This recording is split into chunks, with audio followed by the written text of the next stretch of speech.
Hello, this is scene 1 from Act 1 of Higgins, Eliza, Mrs. Pierce, and Pickering.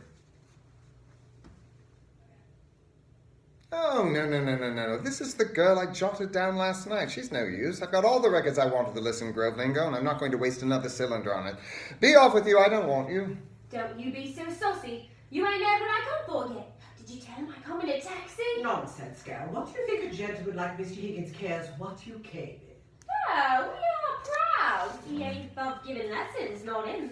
I heard him say so. Well, I ain't come here to ask for any compliment, and if my money's not good enough, I can go elsewhere. Good enough for what? Good enough for you. Now you know, don't you? I come to have lessons, I have, and to pay for them too, make no mistake. Well, what do you expect me to say? If you was a gentleman, you might ask me to sit down, I think. Don't I tell you I'm bringing you business? Pickering, shall we ask this baggage to sit down, or shall we throw her out the window? Oh, I won't be called a baggage when I'm offered to pay like any lady. But what is it you want? I want to be a lady in a flower shop instead of selling flowers at the corner of Tottenham Court Road. But them won't take me unless I can talk more genteel. He said he could teach me. Well, here I am ready to pay, not asking any favour, and he treats me as if I was dirt. I know what lessons cost, and I'm ready to pay. How much? Now you're talking. I thought you'd come off it when you saw a chance of getting back a bit of what you chucked at me last night. Yeah, sit You down. better drop it, hadn't you? Sit down. Oh, if you're going to make a compliment of it. Sit down! What is your name? Eliza Doolittle. Won't you sit down, Miss Doolittle? Oh, I don't mind if I do. Now, how much do you propose to pay me for these lessons?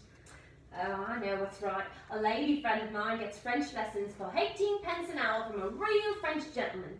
Well, you wouldn't have the face to ask me for the same for teaching me my own language as you would for French, so I won't give more than a shilling. Take it or leave it.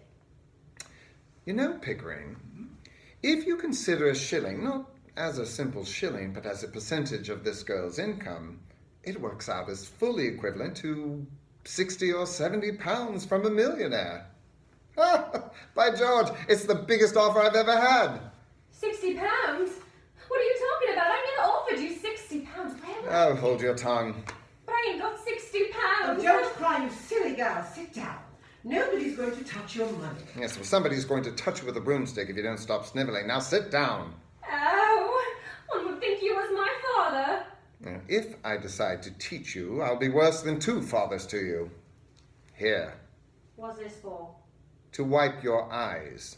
To wipe any part of your face that feels moist.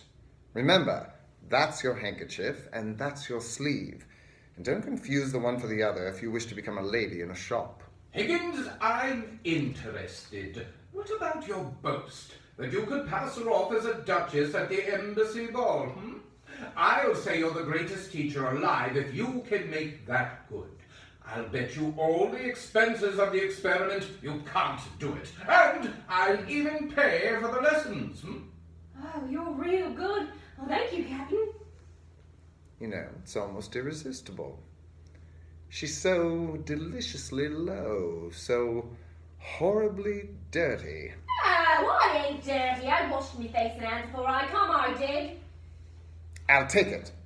I'll make a duchess of this draggle-tailed gutter snipe. Oh! I'll start today. Now, this moment. Take her away and clean her up, Mrs. Pierce. Sandpaper if it won't come off any other way. Is there a good fire in the kitchen? Oh, yes. Yes, we'll take all her clothes off and burn them. Ring up and order some new ones. Wrap her in brown paper till they come. You're no gentleman. You're not to talk of such things. I'm a good girl, I am. And I know what the likes of you are, I do. We want none of your slum prudery here, young woman. You've got to learn to behave like a duchess. Now, take her away, Mrs. Pierce. If she gives you any trouble, wallop her. I'll call the police, I We will. don't know where to put us. Put her in the dustbin. Oh! Oh, come, Higgins, be reasonable. Oh, you must be reasonable, Mr. Higgins. Really, you must. You can't walk over everybody like this. I? Walk over everybody? Well, my dear Mrs. Pierce, my dear Pickering, I never had the slightest intention of walking over anybody. All I propose is that we should be kind to this poor girl. If I did not express myself clearly, it was because I did not wish to hurt her delicacy or yours. But, sir, you can't take a girl up like that as if you were picking up a pebble on the beach. Why not? Why not? But you don't know anything about her. I mean, what about her parents? She may be married. Gone. Ah, as the girl very properly says, gone. Who'd marry me?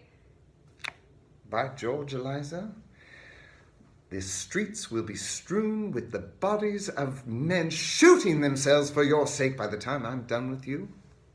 Yeah, I'm going away. He's off his shopping years. I don't want no balmies teaching me. Oh, indeed. I'm mad, am I? Well, very well, Mrs. Pierce. You needn't order the new clothes for her. Throw her out. Oh, stop, Mr. Higgins. I won't allow it.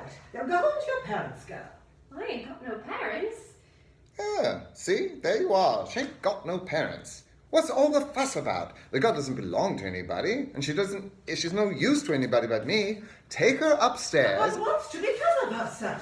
Is she to be paid anything? Oh, do be sensible, sir. What on earth will become of her? What on earth will she do with money? She'll have her food and her clothes. She'll only drink if you give her money. Oh, you are a brute. It's a lie.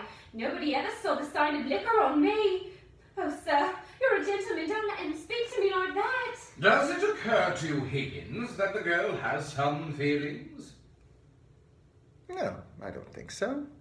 No feelings we need worry about. Have you, Eliza? Mr. Higgins, I must know on what terms the girl is to be here. Now, what is to become of her after you've finished your teaching? You must look ahead a little bit, sir. Well, what's to become of her if I leave her in the gutter? Answer me that, Mrs. Pierce. That would be her business, not yours, Mr. Well, Higgins. then when I'm done with her, we can throw her back into the gutter, and then it will be her business again, so that's all right. Oh, you've no feeling, aren't you? You don't care nothing for yourself. Here, I've had enough of this. I'm going.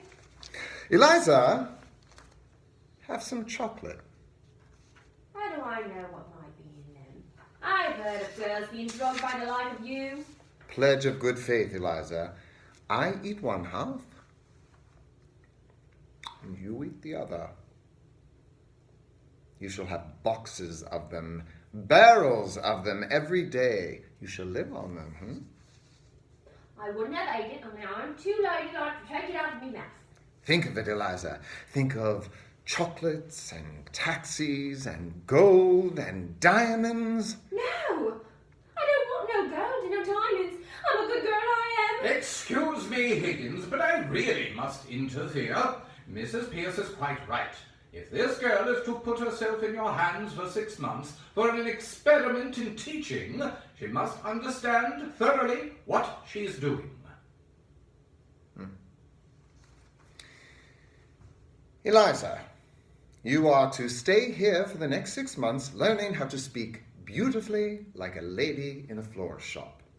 If you're good and do as you're told, you shall sleep in a proper bedroom and have lots to eat and take rides in taxis and eat plenty of chocolates. And if you're naughty and idle, you will sleep in the back kitchen among the black beetles and be walloped by Mrs. Pierce with a broomstick. At the end of 6 months, you shall go to Buckingham Palace in a carriage, beautifully dressed. If the king finds out you're not a lady, you will be taken by the police to the Tower of London, where your head will be cut off as a warning to other presumptuous flower girls. If you're not found out, you shall have a present of 7 and 6 to start life with as a lady in a shop. If you refuse this offer, you will be the most ungrateful, wicked girl, and the angels will weep for you. Now, are you satisfied, Pickering? Could I be any more plainly or fairly, Mrs. Pierce? Come with me, Eliza. Thank you, Mrs. Pierce. Bundle her off to the bathroom. What a great bully you are. I won't stay here if I don't like. And I won't let nobody wallop Oh, me. don't answer back, girl. If I'd known what I was letting myself in for, I wouldn't have come up here. I've always been a good girl and I won't be put upon. In 6 months, In 3, if she has a good ear and a quick tongue, I'll take her anywhere and pass her off as anything. I'll make a queen of that barbarous wretch. Higgins, forgive my bluntness, but if I'm to be in this business, I shall feel responsible for this girl. I hope it's clearly understood that no advantage is to be taken of her position. What? That thing? Oh, sacred, I assure you. Now come, Higgins, you know what I mean. This is no trifling matter. Are you a man of good character where women are concerned? Have you ever met a man of good character where women are concerned?